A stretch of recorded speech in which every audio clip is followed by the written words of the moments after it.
மாலா சொல்லுக்கா சீலா. எத்தனாவது மாசம்? 9வது மாசம்க்கா இது. உனக்கும் 9வது மாசமா? எனக்கும் 9வது மாசம் தான். இன்னும் 10 நாள்ல குழந்தை பிறந்துருன்னு சொல்லியிருக்காங்க. யாருக்கா சொன்னா? டாக்டரா? நான் எந்த டாக்டர் கிட்ட போனேன்? அதான் வீட்டு திண்ணையில உட்காந்துருக்காளே முனியம்மா கிளவி, அவதான் நான் மாசமானதுல இருந்து இப்ப வரைக்கும் வைத்தியம் பாத்துக்கிட்டு இருக்கா. அவதான் சொன்னா 10 நாள்ல பிறந்துரும்னு. எனக்கு இப்ப 4வது புள்ள, தொடர்ந்து அவதான் பாத்துக்கிட்டு இருக்கா. அப்புறம் நாம என்னத்த டாக்டர் கிட்ட போறதுவா? 15 குடம் தண்ணி எடுக்கணும். 15 குடமா? நம்ம உடம்புல என்ன தெம்பா இல்ல? நம்ம தான் கேழ்வரகு கம்பு கூய் எல்லாம் திங்கிறமே. அந்த காலத்துல என்னக்கா பண்ற? நாளைக்கு ஞாயிற்றுக்கிழமைல, அதான் அரிசி ஆட்டிக்கிட்டு இருக்கேன். மாமாவுக்கா? ஏன் நீ ஆட்டலியா அரிசி? நான் ஆட்டி வச்சுட்டேங்க.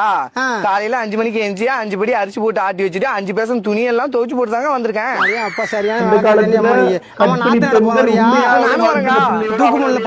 ஊத்தி எடுத்துட்டு ஓடு. கூய் ஆட்டி வச்சிருக்கேங்க. கூய் எடுத்துட்டு வாடி போடி. எடுத்துட்டு வரேங்க. பேசாத, நேரம் ஆகி போச்சு. அவன் கூப்பிட மாட்டாங்க. அப்புறம் ஏக்கா மாரியம்மனுக்கு மாவளுக்கு படிக்கணும், எல்லாம் ரெடி பண்ணிட்டியாக்கா? அதாண்டி ரெடி பண்ணிக்கிட்டு இருக்கேன். ஆமா, நீ ரெடி பண்ணிட்டியா? நான் ரெடி பண்ணிட்டேங்க. நான் போய் அந்த மாவு மேல சொருகும்ல பூவு, ஆமா, அது 2 வாங்கிட்டு வந்துடுறேன். எனக்கு 2 வாங்கிட்டு வந்துடுறீ. உனக்கு 2? சரிக்கா, வாங்கிட்டு வரேன். காசே கொடுக்க மாட்டான். அப்புறம் ரம்யா ஹாஸ்பிட்டல் போயிருந்தே, என்ன சொன்னாங்க? டாக்டர் வந்து கன்சீவா இருக்குன்னு சொன்னாருடி. வேற என்ன சொன்னாங்க? வேற என்ன சொன்னாங்க? வீட்டான பொருளை தூக்க கூடாதான், தண்ணி இறக்க கூடாதான், குடத்தெல்லாம் தூக்க கூடாதான், படிக்கட்டுல ஏறக்கூடாதான், இறங்க கூடாதான், துணி துவைக்க கூடாதான், விசுக்குன்னு படுக்க கூடாதான், விசுக்குன்னு ஏந்திரிக்க கூடாதான். அப்புறம் அவங்க கொடுக்குற டேப்லெட்டை வேலைக்கு சாப்பிட சொன்னாங்க. எக்ஸசைஸ் பண்ண சொன்னாங்க. ஏங்க, என்ன அந்த கிளாஸுக்கு போக சொன்னீங்களே, உடற்பயிற்சி கிளாஸுக்கு, எவ்வளவு மாசம் ஃபீஸ் கட்டுறீங்க? 1 lakh. 1 lakh கட்டிக்கிட்டு இருக்காங்கடி எங்க ஹஸ்பண்ட். அதுக்கு போயிட்டு இருக்கேன். இனிமே எல்லா வேலையும் எங்க வீட்டுல வந்து எங்க மாமியார் தான் செஞ்சா. உனக்கு புரியுதுங்களா? சரிம்மா. புரிஞ்சா சரி. உண்மையாகவே இந்த காணொளி பார்த்துட்டு ஒரு நகைச்சுவையா எடுத்துடாதீங்க. யாதுமூரு யாவரும் கேளிர். தமிழ் பேசக்கூடிய மக்கள் அனைவருக்கும் இனிமையான ஒரு வணக்கம். உண்மையான விடயம் என்னன்னு சொன்னா, நம்ம சமுதாயத்துல இப்ப பிள்ளைகள் பிறப்பு வீதம் மிக குறைவு. அதுவும் இலங்கையில தமிழர்கள பிறப்பு வீதம் மிகவும் குறைவு. காரணம், யுத்தத்தாலேயும் பல மக்களை நாங்க இழந்துட்டோம். இயற்கை அனர்த்தங்களாலேயும் நம்மளோட உறவுகளை நாங்க இழந்துட்டோம். அந்த வகையில குழந்தைகள் பெற்றுக்கொள்ள வேண்டியது இப்ப நம்மட கடமையாக இருக்கு. அப்பதான் நம்மட இன பிரதிநிதித்துவத்தை நம்ம பேணிக்கொள்ளலாம்.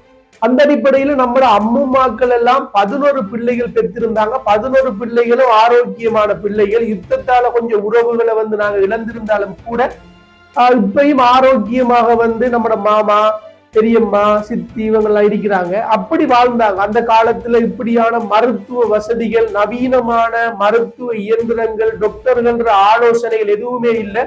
ஒரு வயசான அம்முமா தான் பிரசவம் கூட பாப்பாவும். இந்த காணொளி பார்த்து கொண்டிருக்கிற பல வயதான நபர்கள் கூட வீட்டுல பிறந்தவர்களாக இருக்கலாம். அப்படி வீட்டுல பிறந்த நபர்கள் கட்டாயம் கீழே உங்க கருத்துக்களை பதிவிடுங்க. நான் ஹாஸ்பிட்டல் பிறந்தனால் எல்லா வைத்தியர்களையும் குறை சொல்லல.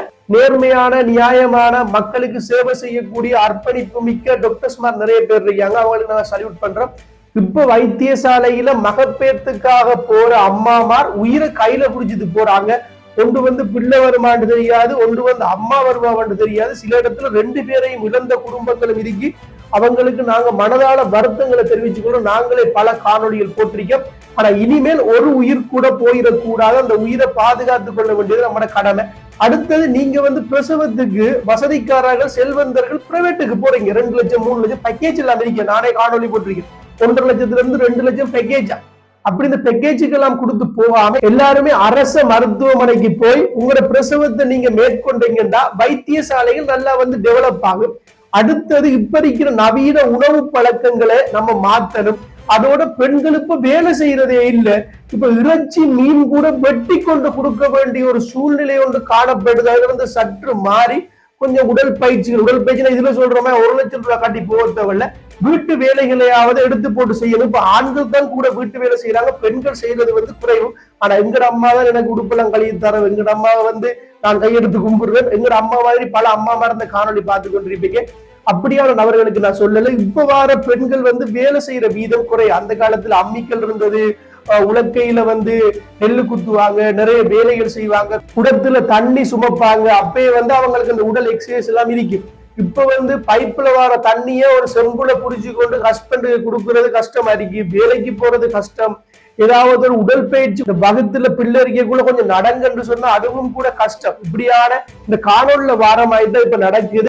இந்த காணொளி உங்களுக்கும் பயன் தரக்கூடியதாக இருக்கும். நீங்களும் இப்ப திருமணம் முடித்த நபர்களாக இருந்தா உங்களுக்கு எத்தனை பிள்ளைகள் இருக்காங்க, நம்மளோட சமுதாயத்துல எத்தனை பிள்ளைகள் தேவை, உங்களோட கருத்துக்களையும் வந்து சம்பந்தமா கட்டாயம் வந்து பதிவிடுங்க.